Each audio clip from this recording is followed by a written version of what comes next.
Well, hello everybody.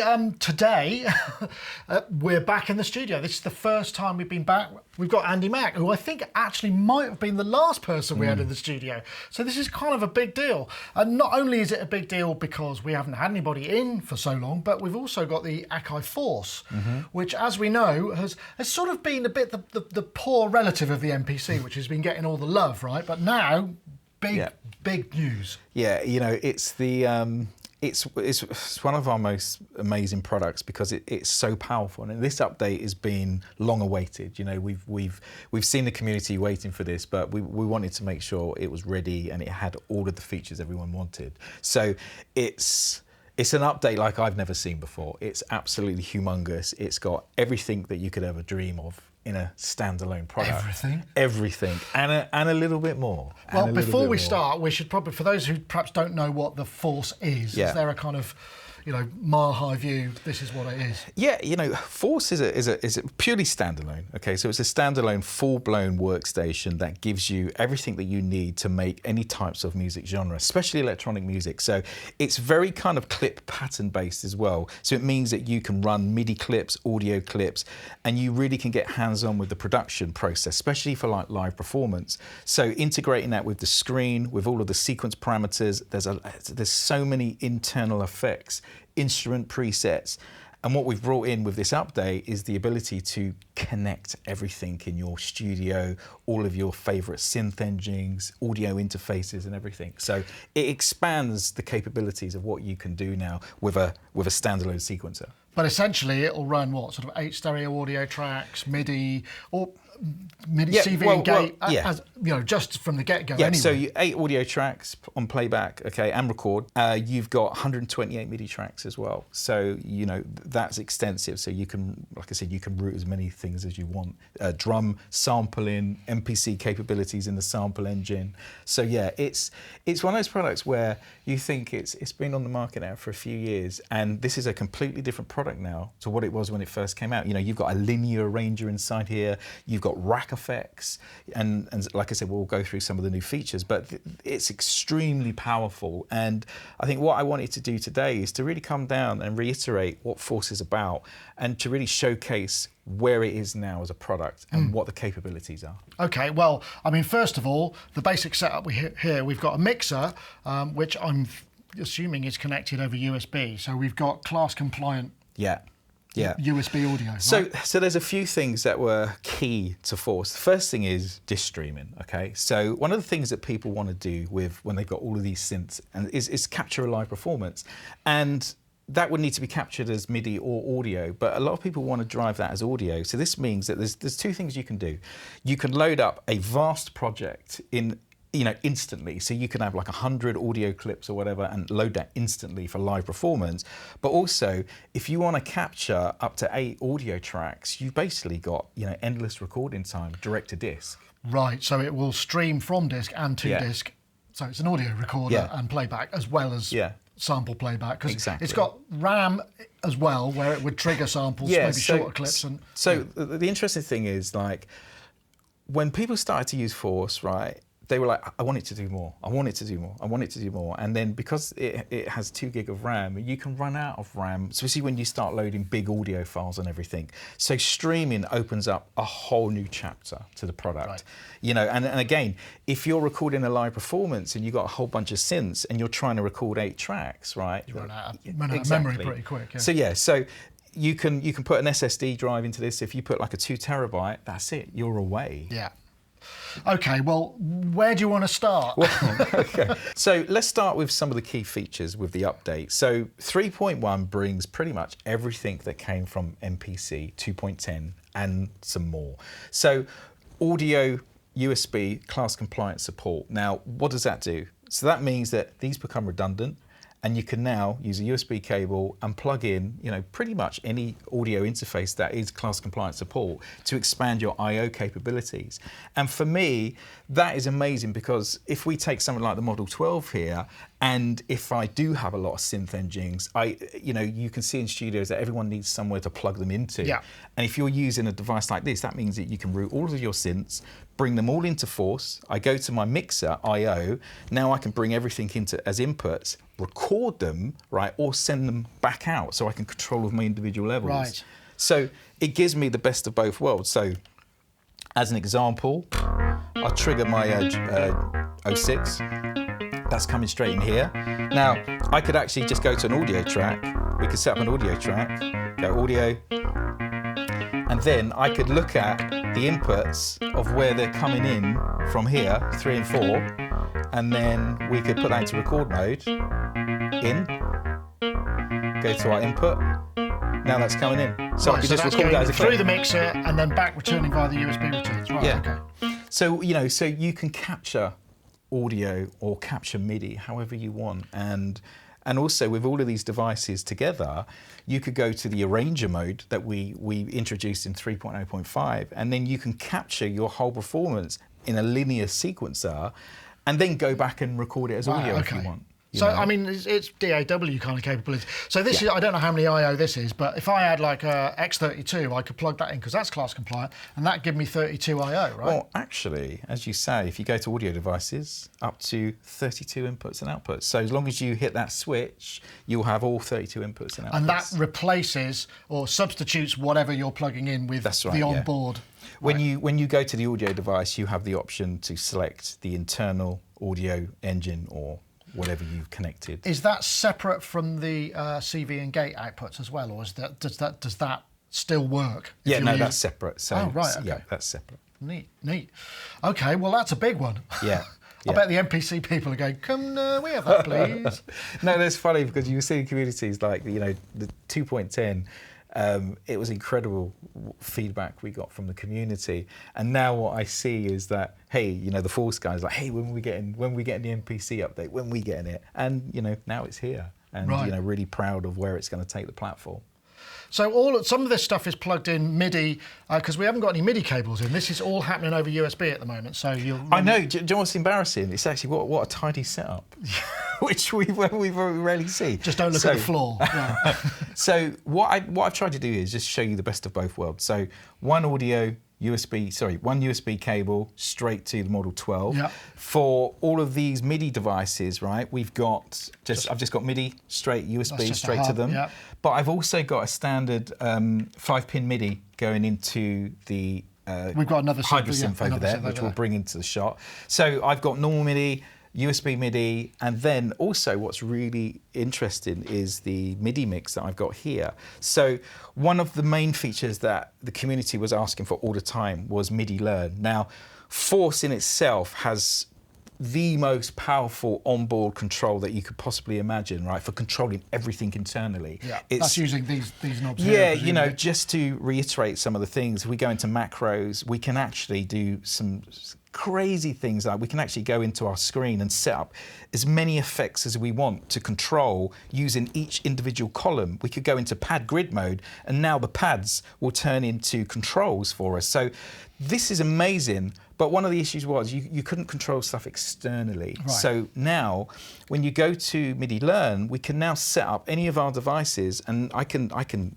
basically link maybe 2-3 of these together, and I can have control of absolutely everything in my setup. So effectively, this is an external MIDI interface that's coming back in and then routing, mapping to other CCs that are on other attached or internal, I suppose. Yeah, exactly. So I'm actually controlling the 06, I'm controlling one of the new synths, the Odyssey, I'm controlling the Sculpture synth, and we've got some Hydrasynth over there we're controlling. I'm controlling the, just for an example, if I just fly here, on this vocal, okay, so if I go to my mixer channel, go to my inserts, on this vocal channel, I've actually got one of the vocal plugins. These are all new as well, aren't they, right? And it's kind of like, these are not just for like vocal harmonies and stuff like that. You can do all of the modern effects with this stuff. It just depends how you use it. So for example, if I just pull in the, bring that in, right, and then take the vocal in. So I've got this diffuse delay, and then the harmony. So you get that classic kind of like electronic. And that's just a simple math. Yeah. Right. So they're the kind of things that I can do relatively easy. Before, I would have to go into internal parameters and jump between screens and stuff. And the thing is, the more features you have, the more you want to do. And then, but when you're live, you really just want to have hands-on control. So, I mean, this is very much based on a live performance, because I mean, I remember when this came out, I was really excited about the fact that, well, this could be the hub of your live performance rig without having to take a computer. And it's very much, I mean, well, essentially it is a computer, but it's this highly specialised device that now allows you to do this. So now the mapping is really straightforward. I mean, we could have multiple of these. We don't have to just stick to one. We could have another one. Again, if I've got a USB 12 hub or whatever, I can plug that in and just keep plugging in. We can go up to, I think we can go up to about 30 devices, USB devices. Right, okay. And again, if you go to preferences, we go to MIDI, and as soon as we connect something, it will just populate on our screen, and that's it. Right, we're away. that's class.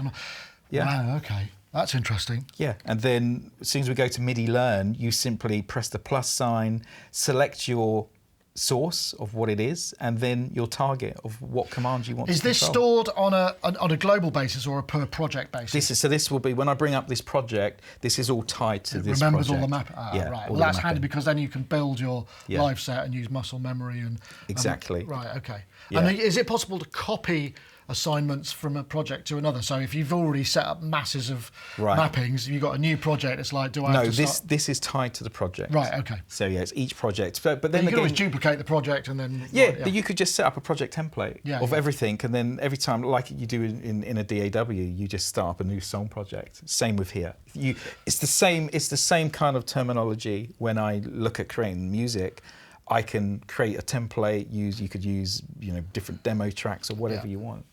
So, do you think we should bring the, because we happen to have the Hydrasynth Explorer here, which is quite a happening and now thing, and we wanted to plug that in and just see, so you could basically see how easy it was to bring all of this stuff together, because the one thing that struck me while we've been setting up is, just plug that in, let's go. And I know that you're dying to plug into my set. All right, okay.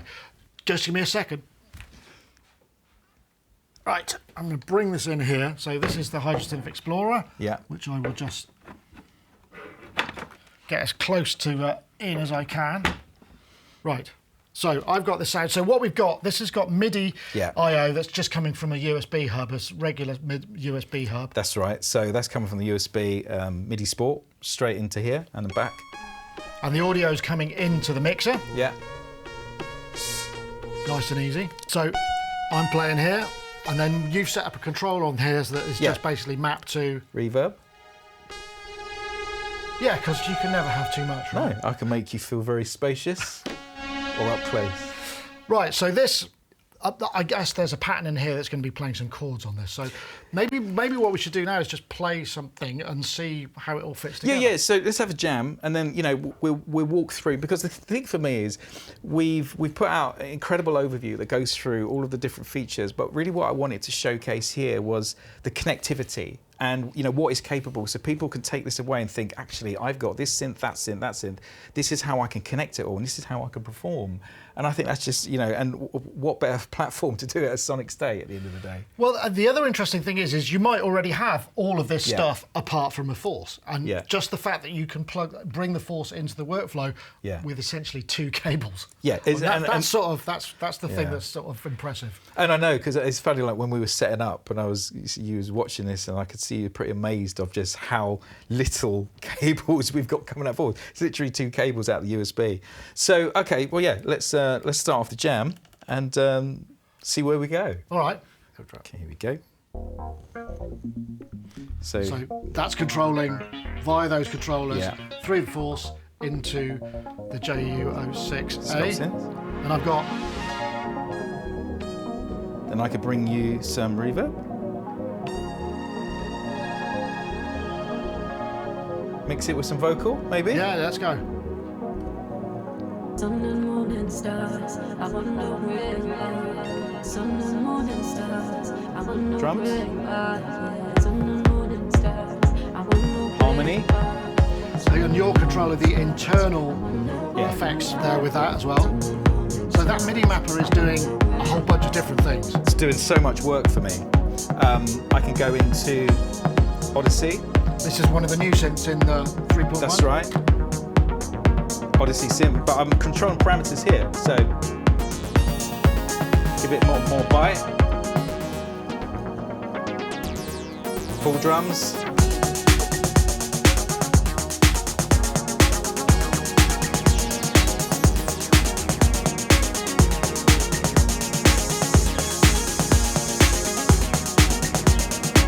Breakdown.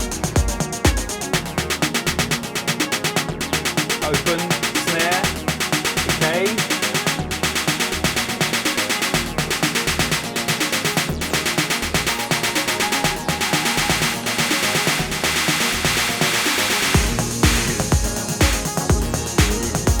And what's really cool, I've got the master output filter on here.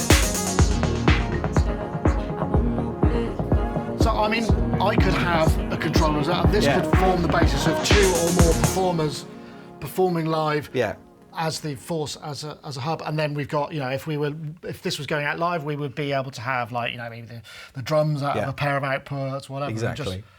Exactly. So you can see the kind of power, you know, it's effortless what I'm doing. You know, I've got everything mapped out what I want. I've got all my MIDI clips, audio, and that's it. I can now perform. You know, I've seen guys do full gigs with this before the updates. So now this takes things to a whole new dimension for us. You know, the fact that, for instance, we've got the Hydrasynth here. If I bring in, we're now controlling MIDI.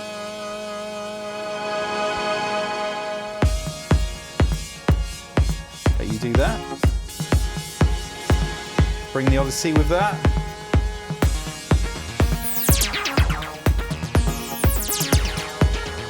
But also, I can go to my controls on here. So we've also got stuff mapped on here. So we'll go to vocals. We can go to my vocal track, the granulator.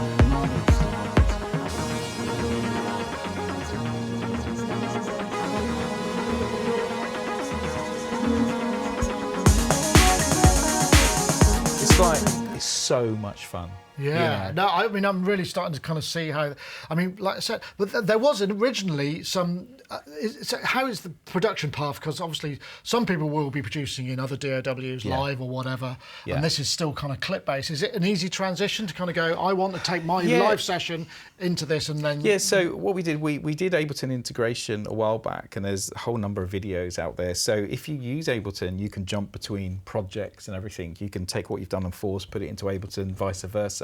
So maneuvering projects and stuff nowadays is quite easy, and also you can record audio and stem it out. But the thing with Force is that more and more people wanted it to do everything. Right. And we've been moving forward towards that. So when we introduced the arranger, that gave people the ability now to, like what we just did, for instance, we can capture that as a live performance, right? So I can capture everything live, then I can go back into that and think, okay, I didn't like the ending or the intro. With the automation and everything, right. So we can record all the automation, but also what we've added, which a lot of people wanted, was automation on the subgroups, the send and returns, and the masters. So now, like for instance, we've got this cool thing under our effects. So if I go to our masters here, on my master channel, under my cue links, I've got a whole bunch of effects that we can basically play. So anything that's coming out of Force is now going to be affected by my rack effects. So I can make up all my own rack effects and everything and apply these to my mix. But then we can record that as automation in the arranger.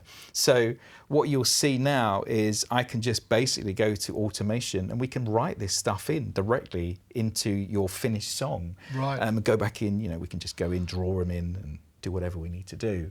And again, I walk through all this on the overview video of how to use... Yeah, I know you've been doing a lot of videos. Using lockdown wisely, right. Yeah. So, I mean, presumably, can you kind of come out of here in returns and then rebounce like a submix back into... Yeah, and bring it back in. And again, it was when we did the 2.10 video of MPC, you know, back in the day, a lot of the things we used to do was take the output boards, go into the SSLs and all of that stuff of this world, mix the drums and then bounce them down to tape or whatever. So, you know, technically we're kind of doing the same thing where we're coming, you know, but we don't have an output board now. We're utilising technology. But like I say, this is, I don't know how many I/O this is, but you can go up to 32 I/O on USB. Yeah.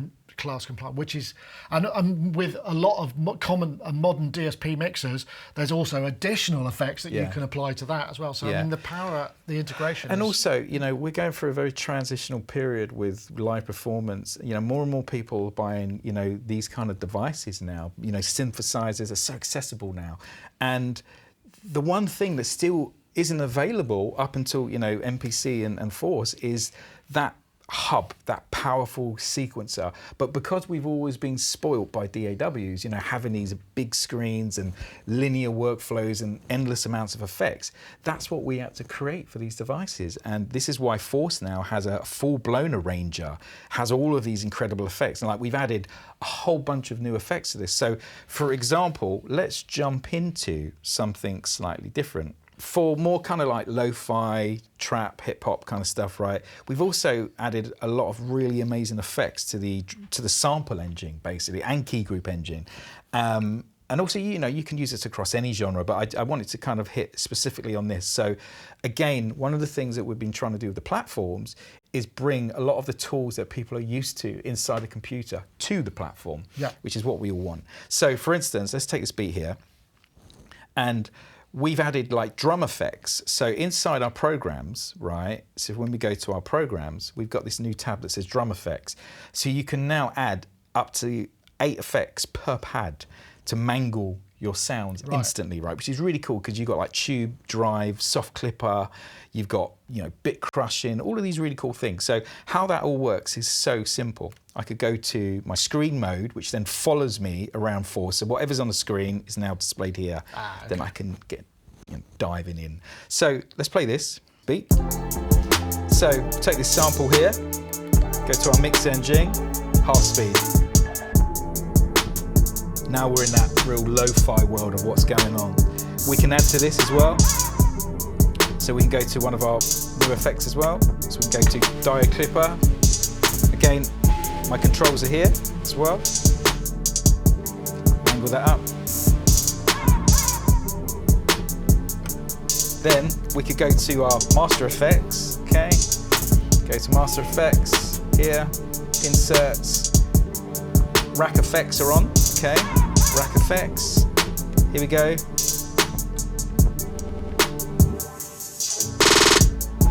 So really performative. Oh, that's nice. I noticed you can use those as touch buttons as well. That's touch capacitive. So then we can flip back into track edit. Come out here, go to my here. Drum effects. So now let's take the hi-hat. I'll go to screen mode and we use the right, then it gets better. Randomization. We can randomize our stuff, right? So we could go randomize our panning, pitch.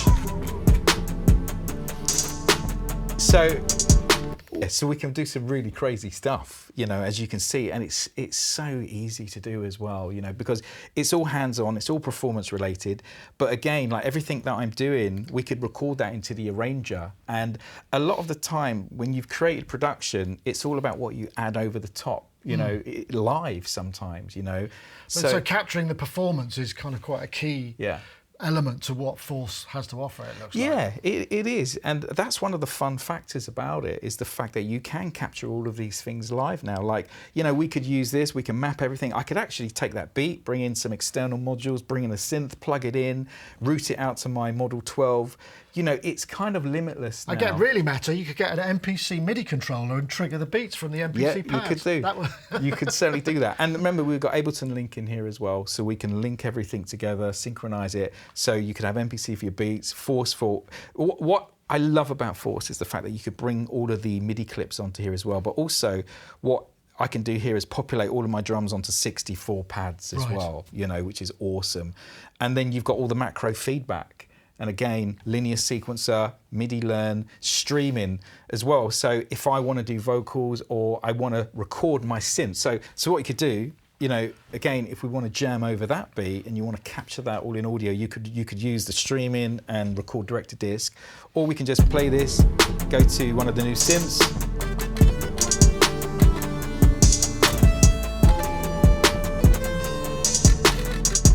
And then you can just go into your matrix, set up records, record an idea.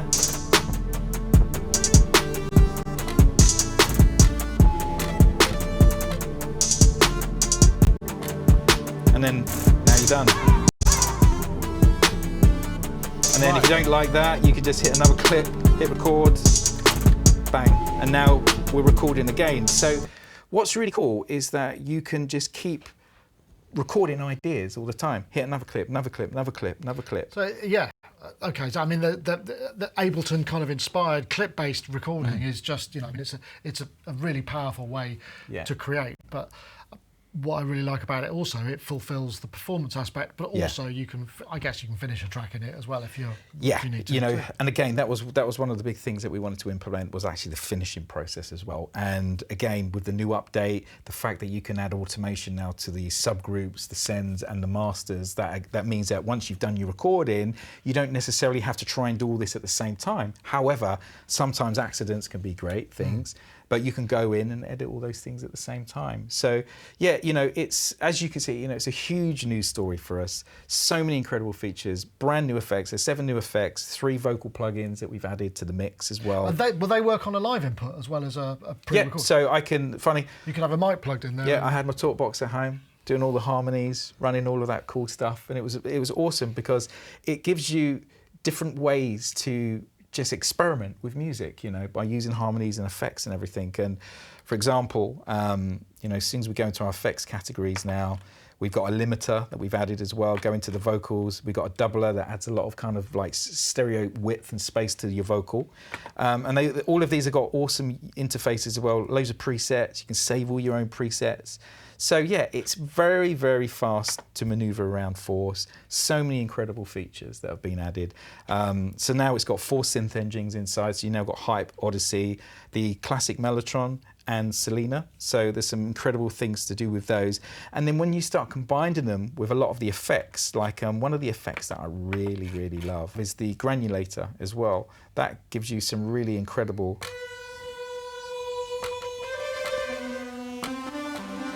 So it's like sort of granular reverb. Yeah. And then we can introduce pitch into this.